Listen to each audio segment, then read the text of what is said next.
Bonjour et re-bienvenue au Réveil pédagogique avec Madame la prof. Cette semaine, c'est la semaine de la santé mentale au Québec. Et je voulais prendre juste quelques instants pour vous parler de ce que je fais pour prendre soin de ma santé mentale. Puis je veux que ce soit clair, je ne suis pas ici pour promulguer des soins médicaux. Donc, si vous avez des problèmes, si vous êtes en détresse, je vais essayer de trouver les numéros de téléphone pour des lignes d'aide. Mais s'il vous plaît, parlez-en à quelqu'un, consultez, allez trouver de l'aide. Vous n'êtes pas seul. Vous n'êtes pas seul. Et ce que la détresse qu'on pourrait ressentir dans une situation donnée n'est pas anormal. Comme on a tendance à dire que, tu sais, c'est pas normal que tu te sentes comme ça.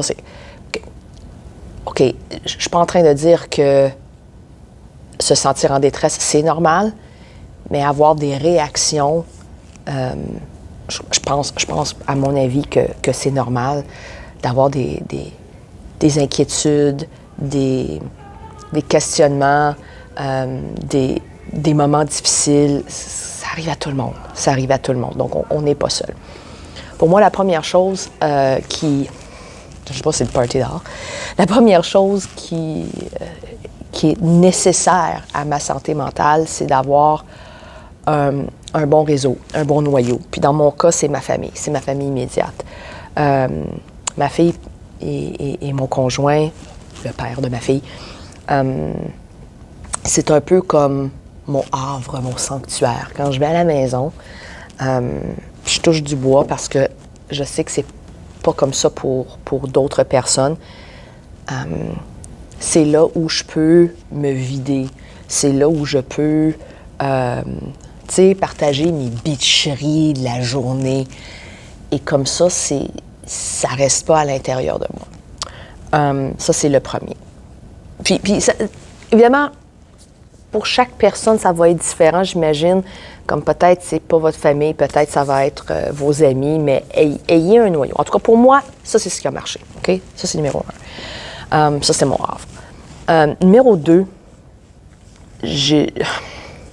ça fait presque 10 ans maintenant que je fais, plus que ça, 12 ans, que je fais de l'exercice régulièrement. Je pense que le seul moment où j'ai pas fait d'exercice régulièrement, c'était quand j'étais en congé de maladie à cause d'un burn-out, à cause de problèmes de santé mentale. Troubles d'adaptation anxio-dépressif, c'était le terme officiel. Bouger, faire de l'exercice, là, je connais pas les termes médicaux, mais ça a un impact sur notre santé mentale. Donc, même si c'est juste comme aller se promener dehors, une petite marche dehors de 15-20 minutes, c'est assez pour moi, pour m'aider. Puis des fois, c'est tout ce dont j'ai besoin pour aider mon moral. Ça, c'est numéro 1. Numéro 2, il faut rester en santé. Comme, je peux bien croire en tout cas, pour moi, je trouve que si je mange mal, je me sens mal. Puis aussi, ça a un lien un peu avec un autre problème de santé mentale que j'avais quand j'étais plus jeune. J'étais anorexique. Je ne suis plus anorexique, mais comme tout problème de santé mentale, tu t'en débarrasses pas nécessairement. Tu apprends juste à gérer les déclencheurs. Puis pour moi, c'est pas une question en ce moment de gérer les déclencheurs, c'est de m'assurer que je mange bien, que je reste en santé, que je prends soin de mon corps. Puis ça, c'est ce qui fonctionne pour moi.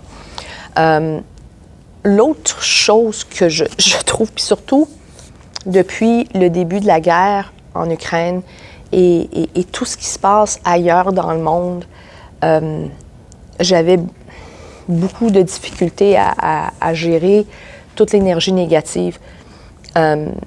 Oui, on pourrait dire de s'éloigner des réseaux sociaux. Mais veux pas, ça fait partie de notre vie. Ça fait que j'essaie de consommer du contenu positif. J'essaie de consommer consciemment des nouvelles positives, sans nécessairement pourtant ignorer les nouvelles. Là. Je suis pas comme une autruche puis j'ai la tête dans le sable. Comme je sais très pertinemment ce qui se passe dans le monde, mais j'essaie de m'entourer d'éléments positifs pour pas que je me retrouve à brouiller du noir. Puis ça, c'est valable pour les actualités, c'est valable pour les réseaux sociaux.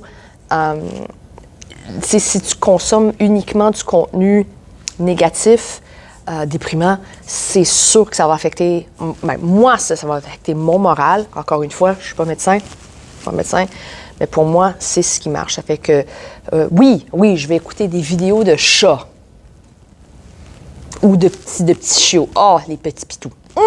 OK. Non, j'ai pas de chien, puis j'en veux pas, mais je trouve qu'ils sont mignons. Bon. Parlant de contenu, j'écoute beaucoup de musique. C'est que m'entourer de musique, puis c'est comme un peu en lien avec bouger, ça me fait du bien, toujours.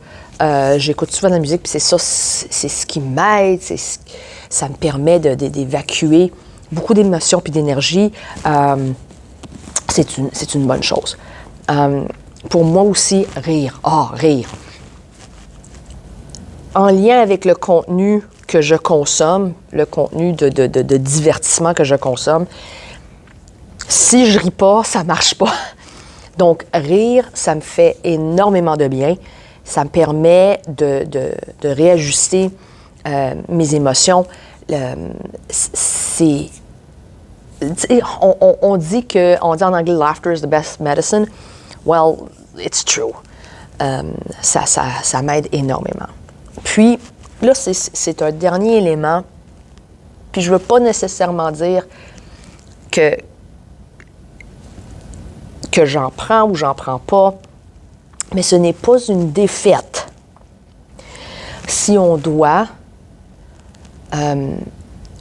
prendre des médicaments pour nous aider, OK? Il y a je ne voudrais pas dire un tabou, mais il y a encore beaucoup de personnes dans notre société qui croient que prendre des médicaments pour nous aider, surtout quand il s'agit de santé mentale, je trouve qu'il y a encore beaucoup de négativité entourant le fait que tu te soignes avec des médicaments. C'est accepté, c'est acceptable, c'est même recommandé de prendre des médicaments pour nous guérir physiquement. Alors, pourquoi est-ce qu'il y a un jugement encore quand il s'agit de médicaments pour la santé mentale? Ça devrait être aussi, je ne veux pas dire anodin, mais oui, parce que vous allez dire, oui, c'est parce qu'il y a un problème de consommation, il y a des gens qui font des overdoses. Oui, mais il y a des gens qui font des overdoses avec des médicaments réguliers. Je fais juste dire, OK? Je fais juste dire. Donc, je pense qu'on devrait être beaucoup plus tolérant et respectueux de ceux qui doivent prendre certains médicaments pour aider leur santé mentale. Donc, pour moi, ce sont toutes les choses qui m'ont aidé. Peut-être ça va vous donner des pistes, puis des conseils indirects, parce que je ne suis pas ici pour conseiller, je ne suis pas un médecin, je ne suis pas psychologue. Peut-être ça va vous aider à vous mettre dans la bonne voie. Sur ce, mesdames et messieurs, je vous souhaite une excellente journée.